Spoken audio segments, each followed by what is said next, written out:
You're listening to the Movement is Medicine Show, a podcast hosted by Head to Toe Spine and Sports Therapy, a modern chiropractic and manual therapy practice in Edmonds, Washington. Now, let's get into the show.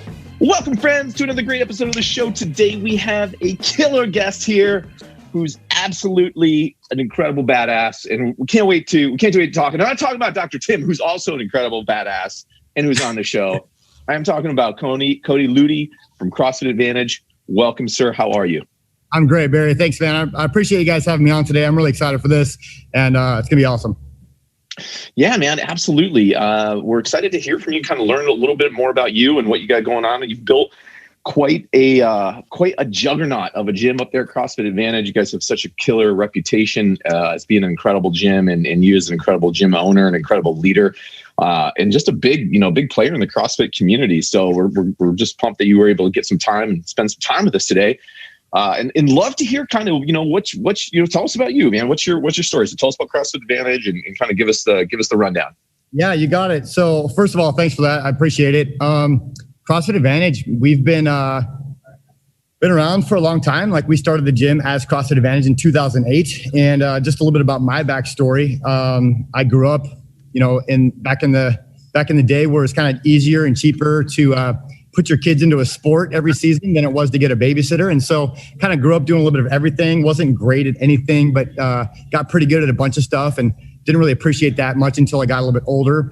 When I was 16 was my first coaching job. I started coaching a kindergarten soccer team, and I fell in love with how awesome it was to help other people get their goals accomplished physically. Like, I just, the human connection piece, like all the cool stuff of like helping others, like it's been a big part of my life since I was 16. I ended up coaching those kids from kindergarten until they graduated high school.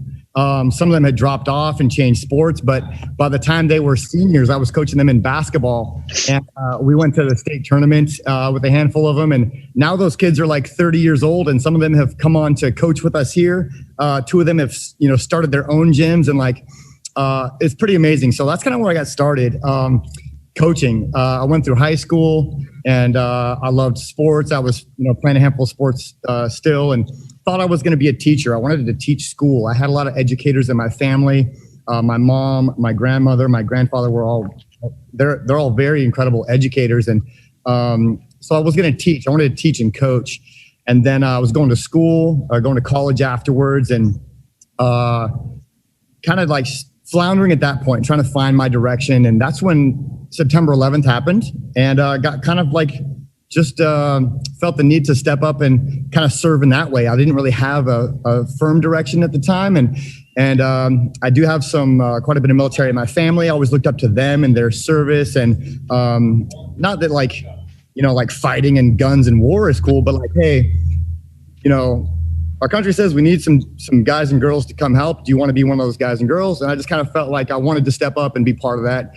And so spent 12 years as an operator, and then an instructor for the SEAL teams on the West Coast here, and had a great time with that. For me, it taught me how to have discipline, how to work hard.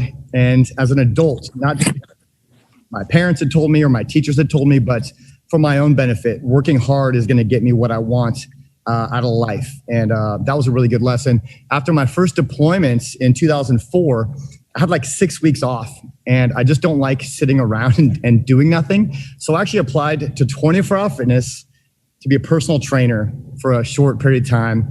And I got hired, and I was like, I'm just going to be here for like 6 weeks, but let's do it. And I loved it so much that I kept doing it even when I went back to work. So I was training people early in the morning. I'd go to work, and then I would train late at night.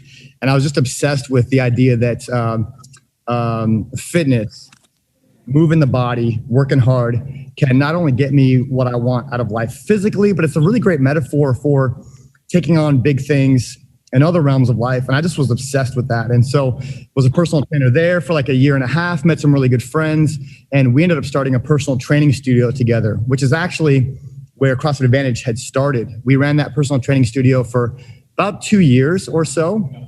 And it was in the middle of that time that I got introduced to CrossFit. This was like at the middle of 2006, and got introduced to it by a friend in the military. And then my buddy, Noah Pester, kind of introduced it to me around the same time. And I remember looking at it and I thought it was kind of silly at first, to be honest. I thought it wasn't long enough. It wasn't hard enough. And I was like, well, let's try it. And then we'll do our real workout afterwards.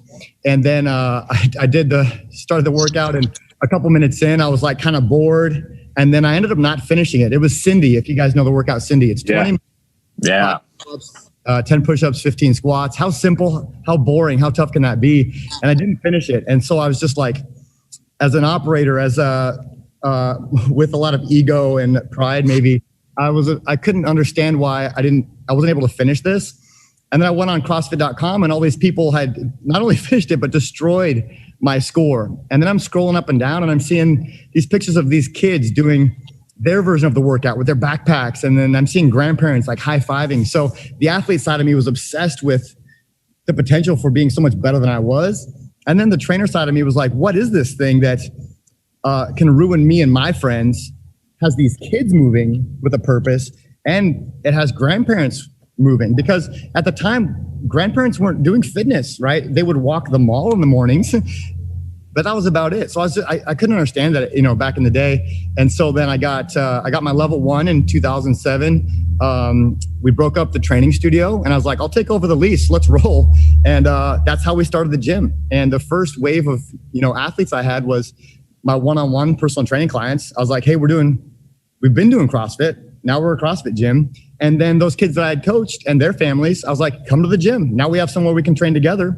And we kind of just went from there. So I kind of accidentally backed into it. I didn't have like a vision or a plan. It was like back in the Fight Club days of CrossFit, where if you knew about it, you were part of the club. And I backed myself into a career that I now couldn't see myself doing anything else. And so went on and 13 years later, we're still alive, which is a huge deal as a gym and a business right now. I'm a level 3 CrossFit trainer. I coach on the seminar staff for Bergner Strength. So I teach coaches how to teach correct the snatch, clean, and the jerk safely, effectively, efficiently. So I get to certify coaches there. I'm in charge. I work a lot in Eastern Asia, down to Australia, Alaska to Colorado, and then been to Africa a little bit as well. And that's pretty fun. I love that job because Coach B and his family are incredible mentors and coaches and bosses. And I've learned so much from them the last 10 years or so. Dude. Has CrossFit decided to make a movie about your life yet? Because if they haven't, they need to. I mean, you had me right at the beginning with like, you started with the kids and then you coach them all the way through. I was like, is this a movie? Am I reading a movie script right now? This is dope. And then some of them now are in the gym. I'm like, you're already pulling on my heartstrings with this. Then you tell me about going in the military and all this stuff. I mean, this is an awesome story, dude. I love it so much. There's so many cool parts of it. And that you end up now where you are and you still have this passion for fitness is pretty incredible. Yeah, thanks. So, I mean, to me, a movie about me sounds kind of boring, but maybe the lesson is that if you keep doing the same thing for a long time, stories just show up. But yeah, that's kind of where we got to where we are now. And then you can almost say like 2020 is like a whole new chapter in the entire story, right? So but that's a little about me, I guess. So yeah, and we'll get into that. I want to get into understanding kind of what how that's changed things and whatnot for you. But no, but this is really good. So there's just a couple things I wanted to unpack. One, you're early in the CrossFit scene, which is cool. And I don't talk to, I got in 2008 is when I got into CrossFit. And so it's rare that I talk to even people who got started that early anymore, who are still doing it and still have a passion for it. So super cool. You got back in the absolute Fight Club days. And I started CrossFit level 4 down in Seattle with Dave Warner. I know them. Yeah. And it was awesome. It was a little hole in the wall at the time before they moved to that giant warehouse. And it absolutely was Fight Club, man. It was like tucked in behind in an alleyway. And it was just, I remember my first workout, I thought, just like you, I thought I was fit. And I went in there and it was like some rowing pull-up box jump type thing, 15 minutes. And it just absolutely destroyed me, right? And Scott, the trainer, just devilish grin on his face as he's just watching me die on the floor in a pool of sweat. Yeah. And I was like, this is something different. This is cool. Yeah. And I feel very like lucky and like proud to have been part of it back in the day. Cause the truth is the Fight Club days of CrossFit will never come back. They, like a band, you start in the garage, and the folks that knew the band back then will always miss the garage days. But the truth is the goal of the band is to get out of the garage and get a record deal. And I think a gym now, you can't start as a Fight Club gym anymore and be successful. So I'll always be grateful that I was around for those days, because there was something unique about that time that you couldn't really recreate now. It was pretty cool. Yeah, you're absolutely right. That's a great analogy. It is the band analogy. It's like the band wants to make money and get paid, right? And we're like the groupies who are like, I just want to go back when we were hanging out with Jerry Garcia. We were in the, and dropping some hits, and it was just, that was great. And then all these deadheads showed up and had to ruin the whole thing. Yeah. It's funny, like you talked about folks, you don't meet a lot of folks that were around back then that still have the same passion for it. And I see a lot of those folks too. And in my opinion, it's the folks that were so tied to that original vision and tone of what CrossFit was, or you could even say functional fitness in general, just the entire space. They were so tied to that they couldn't see the next step and beyond. So that as our entire niche has grown and progressed and improved, they still love telling war stories of the Fight Club days, where the ones that are still around crushing it, in my opinion, were the ones that looked for the next move.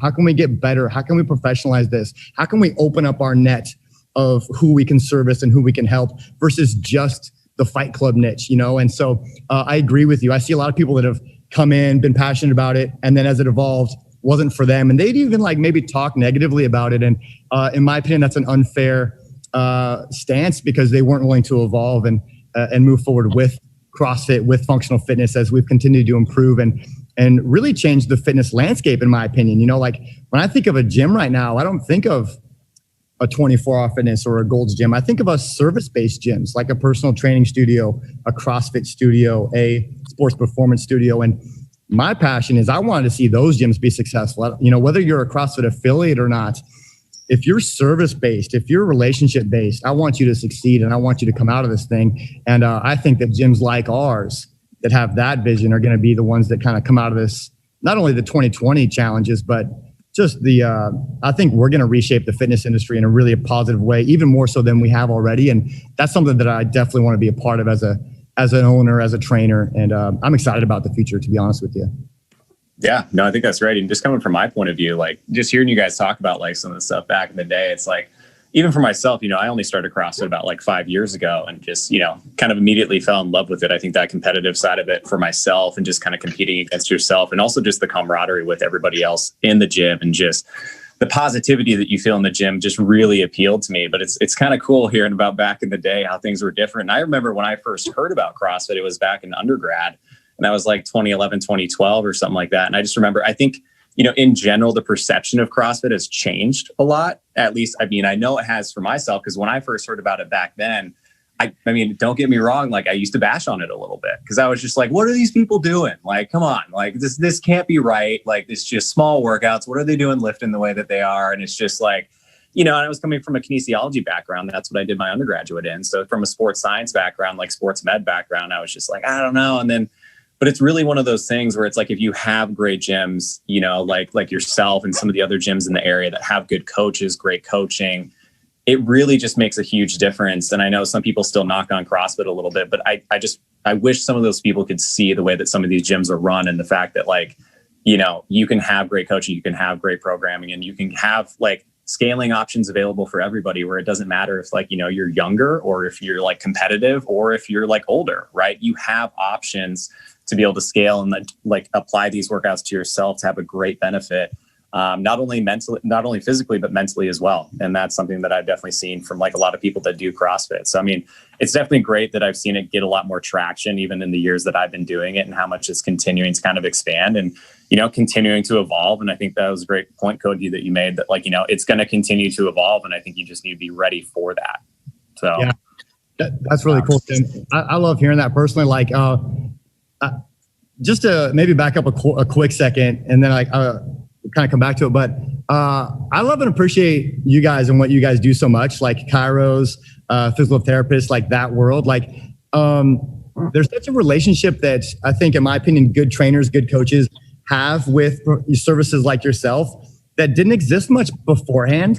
And you could give credit to a handful of people, maybe like, Kelly Starrett pioneering a bunch of, bringing those worlds together. A couple other folks had a really big impact. But, the founder of CrossFit always had this analogy of like swim coaches and lifeguards. And what people really need is more swim coaches so they don't need as many lifeguards. And the idea was that strength coaches and trainers were the swim coaches, and medical doctors were the lifeguards.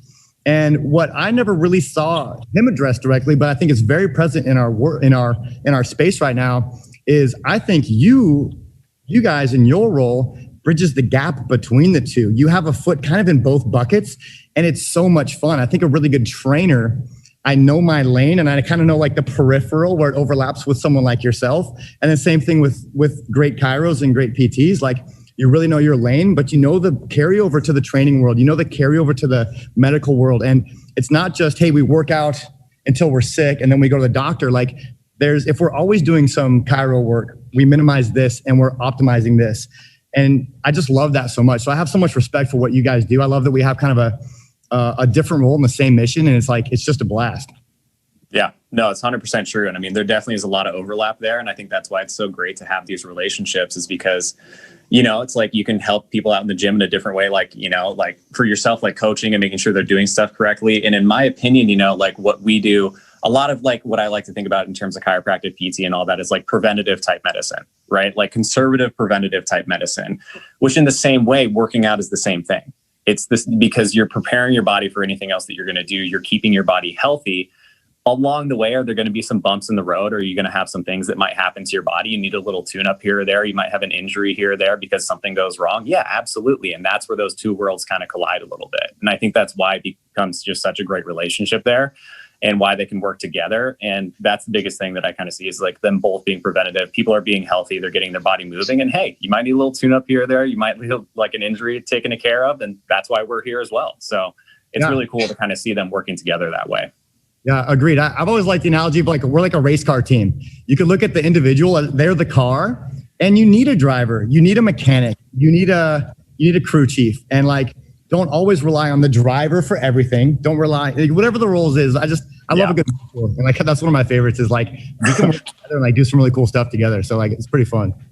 Yeah. Well, one of the things I appreciate about Head to Toe, and I think that's unique, is that it has such a fundamental emphasis on the sports element and the physical activity aspect, cool. and getting people back into what they love doing. It's so often that we experience a physical limitation, whether that's a mobility limitation, whether that's an injury, whether that's a chronic condition that kind of gradually emerges and then all of a sudden becomes preventative, right? That stops us from doing what we love or turns people off from pursuing fitness goals and health goals. And oftentimes when you go to a traditional doctor, a lot of times they're going to say you need to stop doing that. You need to stop the thing that you're doing. Like, you have plantar fasciitis, you need to have foot surgery, and you need to never run again, right? And so what I find myself always telling people when they have these injuries, or when they find that they're limited in what they are willing or feel like they're able to do physically, like they want to run, but they just can't because of these. I'm like, God, go. And they're talking about going to see like an orthopedic surgeon or something. I'm like, have you gone into Head to Toe yet? I mean, have you gone to see the crew? Have you got your pit chief? They can change your tires, man. You don't need to get a whole new car, bro. It's like, go see these guys. They can help you get back to what you're doing. Chances are you don't need your foot cut off. Chances are you can get rehabilitation, man. Yeah, no, it's totally true, Barry. I mean, it's just, we see that a lot of times with people that come in where it's just like, they're expecting the worst and they think that it's going to be like some huge thing. And it's just like, that's why I just really appreciate like what we do here and how we approach things from like a movement basis and everything like that. And just really treating the body as a whole is like, no, like there's just some slight tweaks we need to make. You don't need to stop doing what you're doing completely. It's like, we have some recommendations given, like all of that. And it really just, there's a lot of great things that we can do there. And I mean, it's just a great treatment methodology that we have here. And that's, works really well with CrossFit, works really well with training in general, works really well with sports, and works really well with life. Like, just there's things that are going to pop up. And I think, it's just, you definitely hit that right on the head there. Yeah. That's really cool. I think, and this will kind of like ties back to where, responding to what you said a minute ago, Tim, is I think some of that's like perception. Like, what is a chiropractor? What is chiropractic?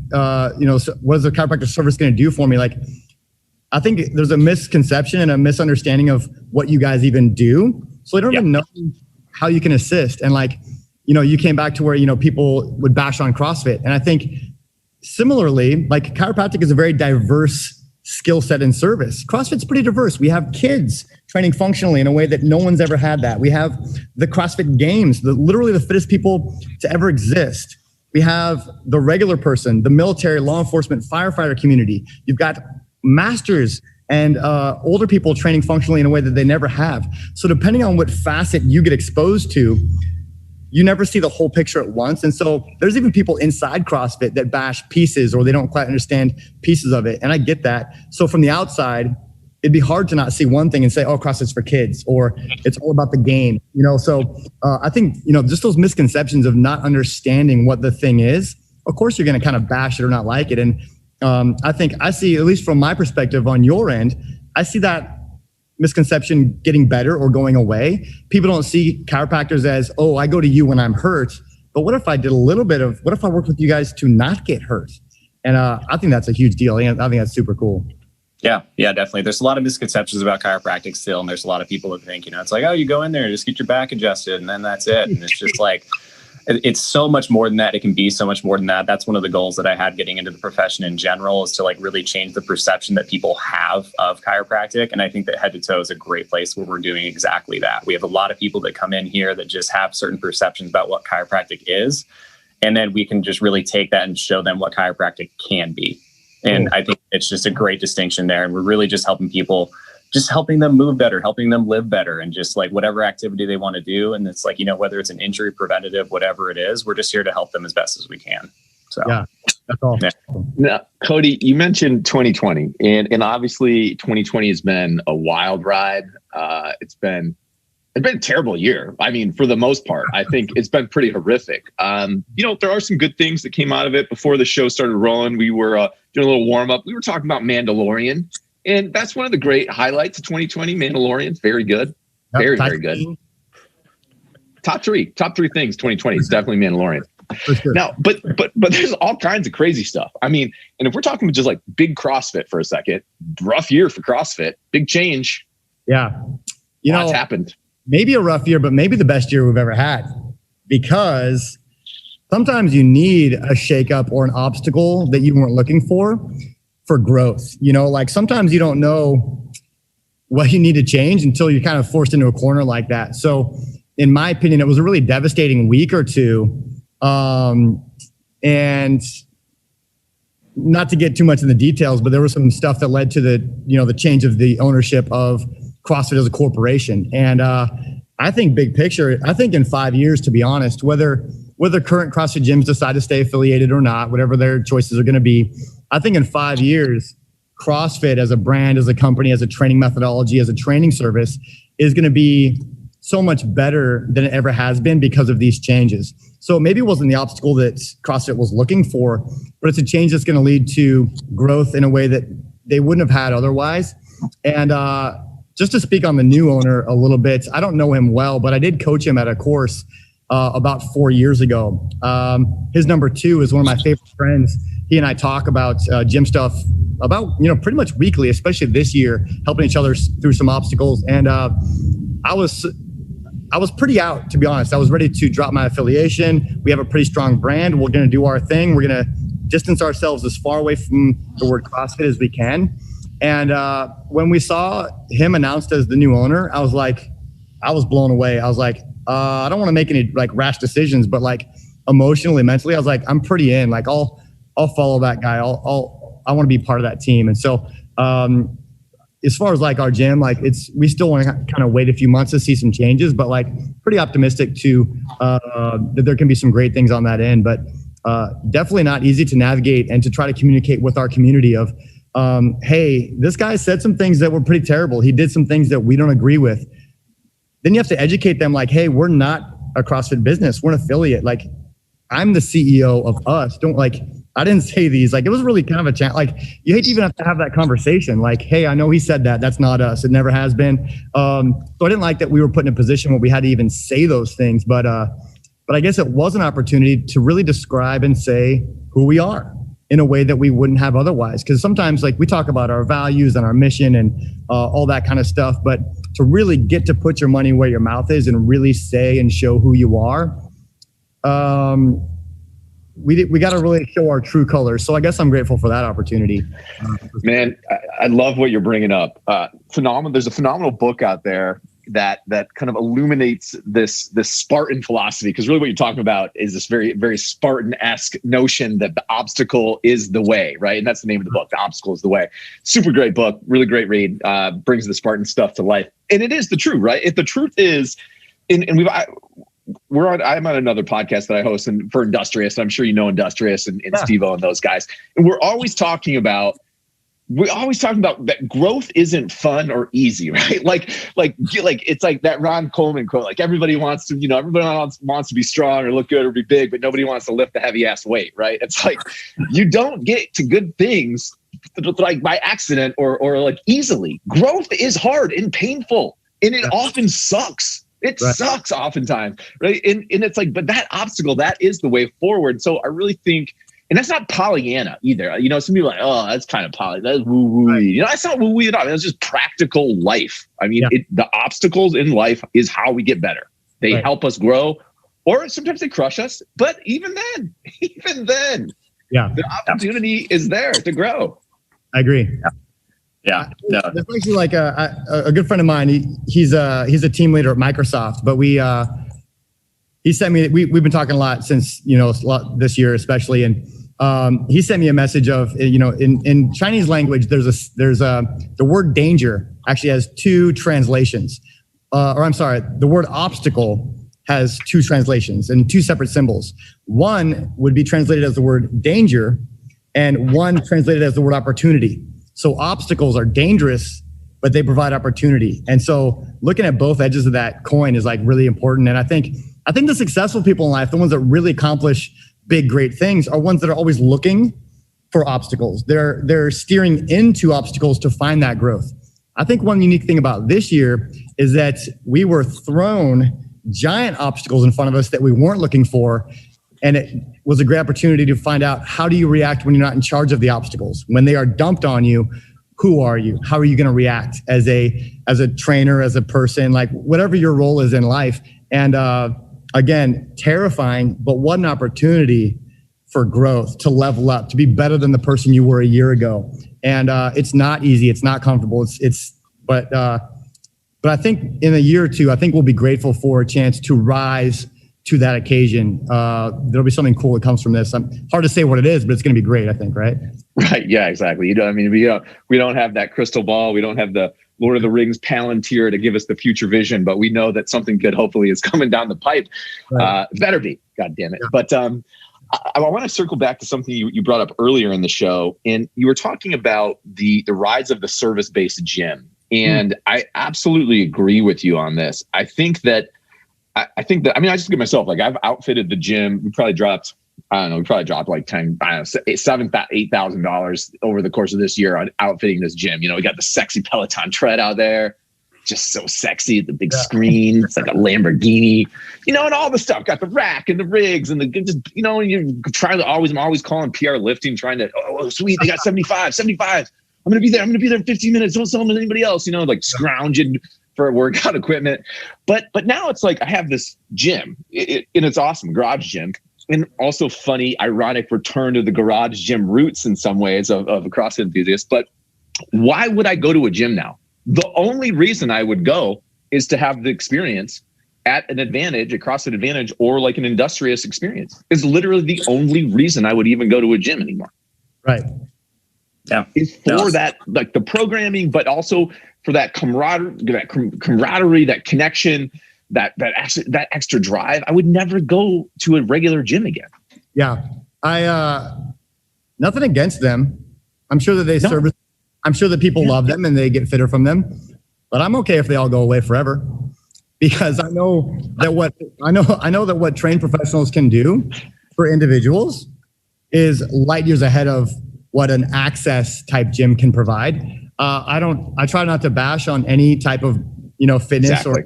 Or there's just no need. I think they all have a purpose. Yeah, totally. And if I decide to do underwater Zumba and it gets me moving in a way that I never have before. Isn't that a win? That's a huge win. But I think that the ones that are going to really thrive, survive, and have the greatest impact are service-based. And maybe this year's a good example. Look at every CrossFit gym, every service-based gym that I know handled the shutdowns different from one another. But they all handled them in a really amazing way that was great for their community, for their clientele. They rented equipment, they loaned equipment, they provided daily videos, daily phone calls, daily check-ins, whatever it was service-based. And that to me, while I was looking around at my friends in the industry, I was like, good job. Like, I love it. And we were all talking more than ever. We made different moves, but we made them from a place of how can I help?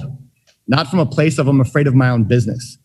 I don't know if you guys know this, but Gold's Gym, LA Fitness, gyms like that did nothing for their people and continued to charge them. Whereas gyms like ours said, hey, we're not going to charge you if you can't afford this. We're going to help you as much as we can. So instead of being afraid of crap, what do we have to do to keep our business alive? Because we're a service business, our first reaction was, okay, if we're nervous, if we're afraid, so is every other person in our community.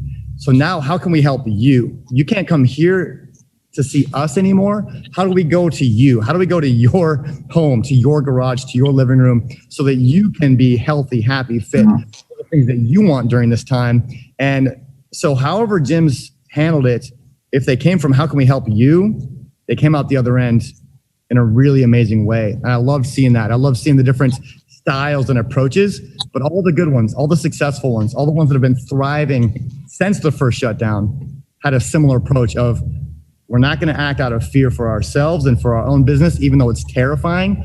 Our job is to help you. And like, it was pretty beautiful to see all these other owners and trainers come together and like rise to that challenge. Like we handled it pretty well and humbly, but we weren't the only ones that did a good job. And it was fun to see everyone handle that in a good way. And that's just even a great reason why I want to see gyms like ours, the service-based gyms, succeed long-term. Because the impact that we can have is it's deep, it's broad and it's deep. And that's the big picture mission in my opinion. So. Yeah. No, I think that's huge. And I think in all honesty, like because of the lockdown, because of everything that's happened this year and like the things that those bigger gyms like an LA Fitness, Gold Gym and everything like that didn't do, I think it's going to be really interesting to see. And I think there's going to be a really big uptick. And, you know, it might not necessarily be exactly CrossFit. It might not be exactly like coming into like a CrossFit gym, but, you know, functional fitness, that service-based gym that you're talking about, I think we're going to see a pretty decent increase in that. I think we already have through the lockdown because people couldn't go to the other gyms. Right. And they wanted to still work out. So what were they going to do? They're going to try out something like CrossFit, right? And I think it's going to be really cool for those people that might have had misconceptions, like we were talking about earlier, about CrossFit, to come into these gyms where they have just great people there, you know, especially in 2020, high cleanliness standards, everything like that, and just really see what that can be, have that support around you and just have that kind of a workout and just see how their bodies feel after that. I think we are going to see more and more of a CrossFit style gym, like personal training, like that servant like style gym being more and more of a thing coming forward, which I think is going to be really great because from my perspective, and I think from our perspective at Head to Toe here, it really benefits people's body as a whole because they're learning how to move well. They're pushing themselves in a great way. And I think as long as they have great coaching, like we have at some of the gyms, you know, Advantage and some of the other gyms like Industrious and in the area, people are going to have less injuries. And I think it's going to be great. So, yeah. One of the things that, just as a person who is a fitness person, you know, it's been tough. It was a tough year for me, like personally, at some points to stay motivated. To, you know, when everything was shut down and before we had the gym bill, you know, really limited to the type of workouts I were doing. And frankly, there was just a part of me that was just like, at some point I got like checked out for like maybe like 6 months, you know, where I was just like, every night's Friday night, no, every night's pizza night, every night, pour me some whiskey, you know, and that was like 6 months. And then I like woke up one day and it was like 20 pounds heavier. And I was like, okay, we can shift gears now. And it's like, I can find my motivation. It's like, I can see past the cloud. It's like, okay, this storm's going to end. And there's a future, and it doesn't need to be Friday night as every night. It could be like Friday nights once a week and the rest, you know, and then I can get back to it. And it's been so great getting back into a fitness routine and getting my food cleaned up and just getting cut again and getting strong again. So, Cody, when you think about your members and you think about 2021 and you think about people who are on the boat that I was in, which was like, big disruptions to your fitness routine, big disruption to motivation, tons of stress, comfort eating, too much alcohol, all that stuff, lazing about, endless Netflix shows. And you think about, oh man, they're going to wake up, or they're waking up now and it's like, all right, I'm ready to get shit back together. I'm ready to get myself back on track, back in shape, and just get back into that feeling of health and wellness and power again. Like that feeling of power. It feels so good to be strong, What's your thoughts on that, man? I mean, are you excited for 2021? What would you tell your members or future members? Like, what's the message to kind of take us out of this year and into the next one? Yeah, well, I'd like to kind of maybe just address it with like two different hats. I got I still coach at the gym right now. Like I'm our CEO. I'm currently our general manager, but I still coach 1 to 2 classes a day when we're open. And for me, that helps me keep my sword sharp. I love the engagement. I don't know how much longer I'll be able to do it, but I do love it. So I'll kind of put my owner hat on and my trainer hat if that's cool. The gym owner hat, it's all about the experience on the way in, because the work on the floor is going to be what it's going to be. And then the experience on the way out. So the pattern of like, they walk in the door, before they even get 3 steps in, they have a smile, a wave, a hey name. It's so good to see you. How's your day going? Right? Can I influence their mood, their energy, just their experience immediately? And then on the way out, like, great job. I don't care how it went out here. Great job. I'll see you tomorrow. And as the owner, that's the experience I want to create at our gym. We want to reward the habit of showing up, doing something awesome, and on the way out, just a reminder, I'll see you tomorrow. And so I'd say as the owner, that's my biggest focus is the experience.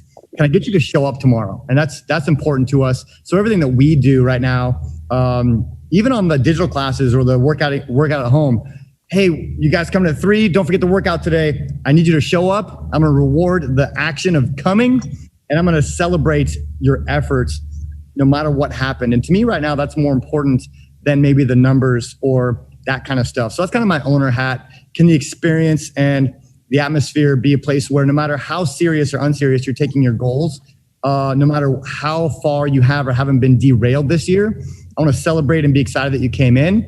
I'm gonna let you know I thought that whatever you did was amazing, and I can't wait to see you tomorrow. And trying to pass that to our team so that we all have that same message pushing forward. On my trainer hat, this year has been challenging mentally, emotionally, physically, stress-wise for a lot of people, and everybody responds to stress in different ways.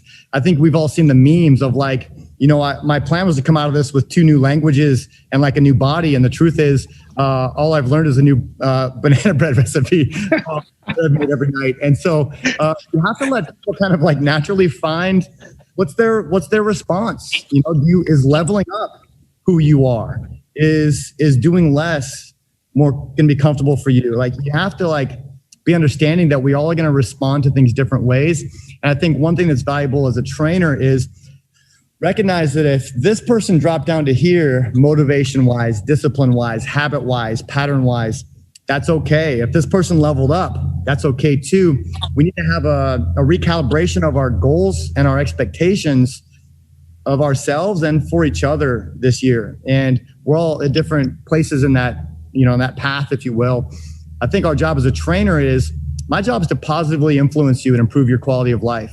So if you decided to let yourself kind of like recalibrate here, my job is to be here. I'm going to motivate you, encourage you to be 1 step better than what you're defaulting to. And so same thing here. If you leveled up during break, I'm going to match that. I'm going to be here. I want you to be 1 step better than you naturally defaulted to during the break. So my trainer hat, that's what I'm looking at. The relationship I used to have with you is now recalibrated. Where are you now mentally, physically, emotionally? Find out where that's at. Match it +1. Let's make our next move heading into 2021. Let's reset. Give yourself some grace for whatever happened this year. You might have been working really hard to tread water, but you didn't swim anywhere. Awesome job. You stayed alive. Here's our next move. And that's where we're going from there. And that's kind of what we're kind of working on it with our team. And that's our plan heading into 2021 or whenever we can reopen, maybe 2023. Who really? Answers if that helps. No, man, that is hugely helpful. And what I love that you're bringing out and what's, I think, encouraging and inspiring and And grounding is this, first of all, I love that you refer to it as a break. You know, it's, hey, we took a break. And now that you're coming back from break, where are you at? And I love that sense of recalibrating in a non-judgmental way to, you know, what is the new reality? Where are you at this moment? And how then can we position what we're going to do as that natural next step, that one step beyond where you are to pull you forward and get you moving, right? Because I feel like when stuff like this happens, very easy to get caught up in a cycle of shoulda, coulda, woulda, blah, blah, blah, or I used to be this, or I used to be that. And it's just like, hey, where are you today? And then what do we need to do to start moving you forward? And I love that perspective, man. I think that's so encouraging, right? And it just feels like you can take a breath and you can be like, it's okay. And I can get started again and I can move forward from wherever I am. And you're going to help me be there and be better than I am today. Yeah. Thanks, Barry. I love it. Well, listen, Cody, we can't wait to get in there and get a workout with you when we can all throw down again. We have to coordinate that. Tim, got to get in there. Yeah. Tim will probably humiliate me in the gym too. Just absolutely trash me in the gym. But I'll go anyway, Tim. I'll throw down with you. Old man. Man, I'd love that. Yeah, it'd be good.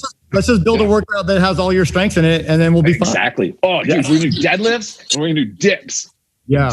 I'm going to take you out, buddy. No, all right. Those would be my two. I'm ready. Yeah. Deadlift, dips, and push-ups. Or bench too, man. Get me on that bench, baby. Maybe we'll get a curl wad. I'm here for it. We got to make it happen. We'll make it happen. We're going to make it happen. Cody, if you know, for our listeners out there who are going to be inspired and motivated and touched by this, and also going to be wanting to see the movie of your life at some point, how do they get involved with you? What's the best way? Obviously, when the gym's open, they should come in. I know you guys do like a free kind of trial to come in and check it out. You have a bunch of stuff going on. I mean, is there social? Is there a newsletter? Like, what can we do to get people involved with you and get some of the juice that you guys have? Yeah, thanks. So just the, social media is a pretty good place to start right now. The gym is at Advantage Athletics on Instagram. Myself, I'm Looney, at Looney Cody. And just a quick plug for something that, if you guys don't mind, we have this initiative that we've started this year and kind of pushed a little bit bigger. It's called our Say Yes to Life initiative. And a great place to start maybe for anybody would be go to our website, CrossFitAdvantage.com. And then you can go /yes or click on the Say Yes to Life tab. And the Say Yes to Life initiative came from it's kind of evolved over the years, but it came from, as I got into it being a trainer and an athlete, my original goals as a person and a trainer was all about building muscle, getting leaner. It was very data driven, specific to little things that I now have found that maybe aren't that important. It came from the idea of that my long-term goal was I wanted to be able to say yes to anything. Barry, you say, hey, we're going to ride bikes tomorrow. Cody, do you want to go? I want to say, yeah. Tim says, we're rock climbing on Friday. You want to go? I want to say yes. I want to say yes to things reactively and proactively. And that came from a point of being fit enough to do whatever comes up. And so that was where it initiated. And then, with mental, emotional health being an issue, I lost my brother to suicide a little over 3 years ago. And that was as someone that was always an advocate for, using fitness and health to improve mental health, to lose somebody so close to me that was struggling so hard with something that I couldn't reach and I couldn't influence the way that I could other people or that I wanted to I'll tell you, it was devastating and it rocked me. And so Say Yes to Life has turned more into not only physical tasks and opportunities of looking for things to do and saying yes when your friends want to do things, but it's added on to that now that life is worth living. I know that today is hard, this week is hard, this year is terrible, but your life is valuable and it's worth living. And there's things that you can do that you can be in charge of, and you can make this life something beautiful. And so then we have on that page, we have some opportunities, some things that you can do, some activities to address the physical side of the Say Yes to Life initiative. We also have a lot of resources for folks that may be struggling with PTSD, bipolar, some depression, resources that maybe you don't know how to find on your own or they're hard to talk about with other people. I really encourage anyone that's maybe having a bad day, a bad time, check that out, share the link, because if the more people know about resources like that and maybe that landing page, they're a phone call away from, maybe talking to somebody versus making a bad decision. And I think it's important for people to understand that we all struggle with those things. It's okay to not be okay. You might lose the fight some days. You might lose the fight some weeks. but the fight is still worth it. Life's worth living. And that's kind of what our Say Yes to Life is all about. So CrossFitAdvantage.com would be a great place to find more about myself and our gym here. /yes for Say Yes to Life. Could help the week be a little bit better, could help somebody else. So I definitely would encourage folks to check that out, especially this year. Absolutely, my man. We will put that link in the show notes to both those places. Thank you. Highly encourage you to get involved and share that message. And Cody, again, thank you for being here with us today and sharing so much of your passion and positivity and grounded optimism, man. It was refreshing, and it's what I needed to hear. So I'm sure as this goes out to our listeners, it's going to be the exact same thing it was for me, man. So thank you so much for being with us. And we look forward to having the show again, man. It was really great. There's a lot of good stuff to talk about with you. Yeah, definitely. Thank you both for having me. I had a really great time, and always fun talking to folks that have maybe a different perspective on the same stuff of just trying to like be awesome and help other people be awesome too. And definitely had a blast, and I'd love to do it again. Absolutely. Right, I really appreciate it, man. That was awesome. Yeah. Anytime, Barry. All right. Well, we'll get you on the next show and we'll talk soon. Thanks everybody for being here. And until next time, remember, movement is the best medicine. Thanks everybody.